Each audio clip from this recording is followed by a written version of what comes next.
Imaginez un instant que le sol sur lequel vous marchez chaque jour dissimule un secret millénaire. Sous vos pas pourraient s'étendre les vestiges d'une civilisation entière, avec ses rues, ses habitations, ses lieux de culte et ses habitants disparus. Cette hypothèse n'a rien de fantaisiste.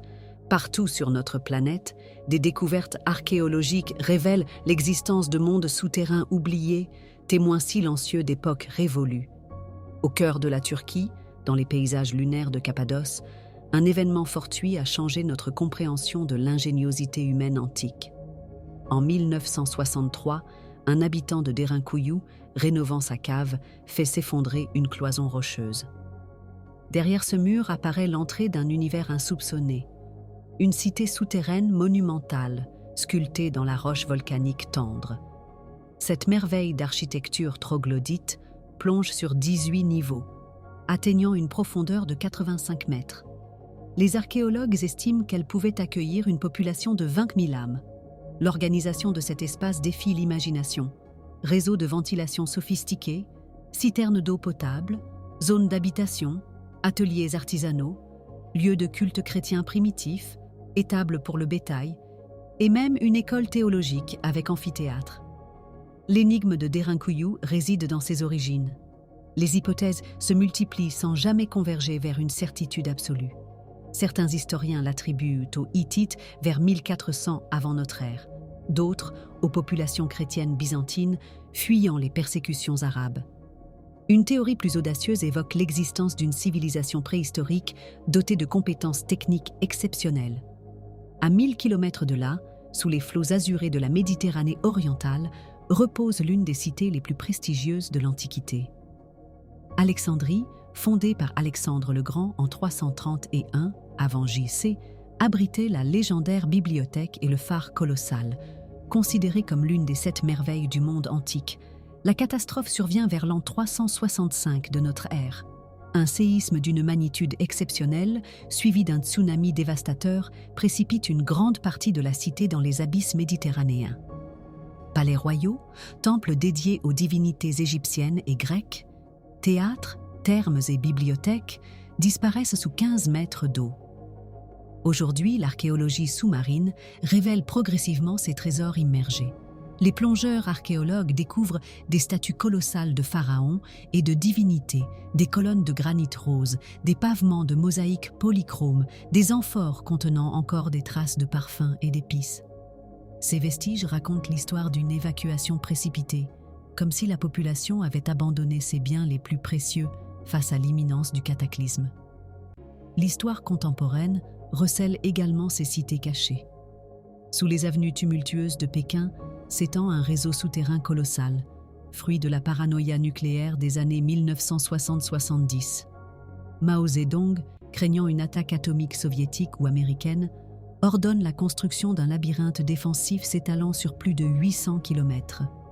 Cette ville souterraine comportait des dortoirs collectifs, des hôpitaux d'urgence, des centres de commandement militaire, des fabriques d'armement, des centres de télécommunications et même des cinémas pour maintenir le moral de la population confinée.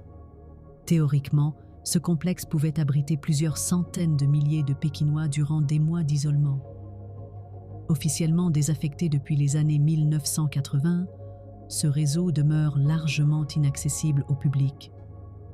Des rumeurs persistantes évoquent une utilisation continue de certaines sections par les services de renseignement chinois, transformant ces tunnels en centres névralgiques de la surveillance d'État. En France, les collines crayeuses de Picardie dissimulent elles aussi leurs secrets. À Naours, près d'Amiens, s'ouvre un réseau souterrain de 3 km comprenant près de 300 chambres interconnectées. Ces galeries, creusées initialement au IIIe et IVe siècle, servirent de refuge aux populations locales lors des invasions barbares, puis des raids vikings. L'histoire de Naours connaît un tournant tragique durant la Grande Guerre. Entre 1916 et 1918, des milliers de soldats britanniques, australiens, canadiens et français y trouvent un abri temporaire. Sur les parois calcaires, ils gravent leurs noms, leurs régiments, leurs dates de passage, leurs dernières pensées avant l'assaut. Ces inscriptions constituent aujourd'hui un mémorial poignant, témoignage direct de l'expérience combattante dans les tranchées. Parmi ces graffitis militaires, on découvre des dessins naïfs, des poèmes d'adieu, des déclarations d'amour à des fiancées lointaines. Cette correspondance pariétale révèle l'humanité profonde de ces hommes confrontés à l'horreur industrielle de la guerre moderne. En Chine septentrionale, la découverte fortuite de 1976 dans la province du Shaanxi bouleverse notre compréhension des civilisations préhistoriques asiatiques. Shimao, datée de 4300 ans, constitue l'une des plus vastes agglomérations néolithiques jamais mises au jour. Ces fortifications s'étendent sur plus de 4 km², dominant un territoire agricole prospère. L'architecture de Shimao témoigne d'une sophistication technique remarquable.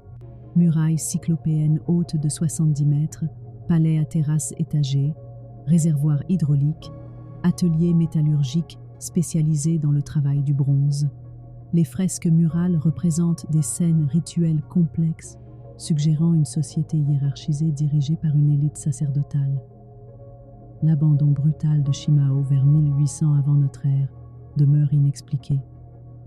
Aucune trace de destruction violente, aucun vestige de bataille, aucune sépulture de masse. La population semble avoir évacué méthodiquement la cité, emportant ses biens mobiliers et ses archives.